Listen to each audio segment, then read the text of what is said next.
कपड़े धोने वाली बहू। शादी के पहले से ही विभा को कपड़े धोने का बड़ा शौक था। कभी नल के नीचे तो कभी तालाब के पास। अरे मेरी नीली वाली लुंगी नहीं दिख रही है।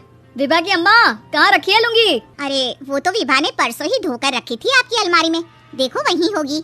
वो ना मैंने आज धो दी, मुझे लगा कि गंदी हो गई होगी। अरे कैसे गंदी हो गई थी, उसे तो मैंने पहना भी नहीं। हे भगवान, इस लड़की के कपड़े धोने की आदत से परेशान हो गया हूँ मैं। जितना तो घर में राशन नहीं आता उससे कहीं ज्यादा डिटर्जेंट पाउडर का खर्चा है। इसकी शादी करवा दो, शादी जाए अपने घर में ही करे काम, फिर चाहे घर के कपड़े धोने हो या पूरे गांव के। हाँ ठीक बोल रही हूँ, देखता हूँ मैं कोई लड़का। वो दिन भी आ जाता है जब विभा को देखने लड़के वाले आ जाते हैं। लड़की मुझे अच्छी लगी। होने वाली सास कहती है, बेटी अगर कुछ पूछना है तो पूछ लो।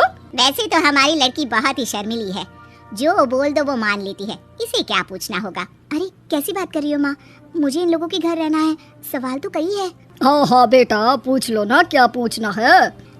आप लोगों के घर कपड़े कौन धोता है? सास का मुंह बन जाता है। देखो अगर तुम ये कहना चाहती हो कि तुम्हें कपड़े धोने नहीं आते तो सुन लो, कपड़े मैं ही धोती हूँ, लेकिन तुम्हारे आ जाने के बाद मैं रुमाल तक नहीं धोऊंगी। अरे चुप रहना भाग्यवान, बहू बेचारी घर आई नहीं, उसे डराना शुरू कर दिया। वो क्या है ना बिटिया, अभी तक तो ये कल्लू की माँ ही धोती थी, लेकिन अब तुम्हारे पापा तो दहेज में वॉशिंग मशीन देंगे ही।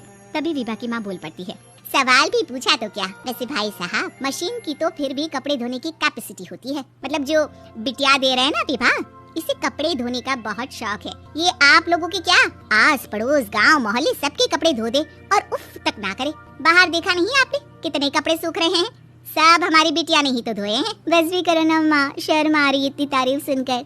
और तो और एक दाग निकाल कर दिखाओ तो मान जाऊँ। हाँ अच्छा माफ करना बेटा, मैंने गलत समझा, हमें तो रिश्ता बहुत पसंद है। और ऐसे जुड़ जाता है रिश्ता कपड़े धोने का शौक रखने वाली विभा का। उसकी शादी हो जाती है कोयला फैक्ट्री में काम करने वाले कल्लू के साथ। शादी के बाद अचानक विभा चिल्लाती हुई सास के पास आती है, सासू माँ, अरे सासू माँ कहाँ है आप? ये तो धोखा है, धोखा दिया आप लोगों ने मुझे। इसे ससुर के चक्कर के बारे में पता चल गया। अरे तो उसमें तुझे क्यों धोखा मिला है? अरे नल में पानी नहीं आता, कपड़े कैसे कब धुलेंगे? अच्छा तू पानी नहीं आ रहा उसकी बात कर रही है? तो आपने क्या सोचा? कुछ नहीं। अच्छा तेरी माँ ने कहा था कि कपड़े धोने का शौक है तुझे, याद आया मुझे। शौक बोलकर कपड़े धोने वाले मेरे जुनून को कम ना आके सासू माँ, कपड़ा धोना मेरा गुरूर है। तभी पति भी वहाँ आ जाता है। अभी मैंने इसे सनी देओल की फिल्म दिखाई है, उसी के डायलॉग मार रही है माँ। अच्छा सुन, साफ साफ बता रही हूँ, पानी सुबह 4 से 6 और शाम को 10 से 12 आता है, समझी? विभा टाइमिंग सुनकर हैरान हो जाती है, ये क्या भूतों का मोहल्ला है? सुबह 4 बजे उठकर कौन कपड़े धोता है? 4 बजे टंकी में पानी जाता है, फिर सारा दिन धोना ना, किसने मना किया? अरे कैसी बात कर रही है, 200 लीटर की टंकी में कितने कपड़े धो लूंगी मैं? सुबह ही उठ जाऊंगी मैं। अब क्या था, विभा सुबह 4 से लेकर रात के 12 बजे तक कपड़े ही धोती रहती। एक रोज सास पड़ोस से निकलकर कहीं जा रही होती है कि साथ वाली कहती है, हाँ कल्लू की माँ, जरा ये बताओ कि 2 साड़ी है, 2 ब्लाउज और एक पेटीकोट और एक नाड़े वाला लंबा कच्छा। हाँ तो? अरे तो क्या, कितना लोगी धुलाई ये बताओ। धोबन दिख रहे हैं हम क्या? हमारे पति सरकारी नौकरी से अभी रिटायर हुए हैं और बेटा सुपरवाइजर है कोयला फैक्ट्री में। धोबन समझ रखा है हमें?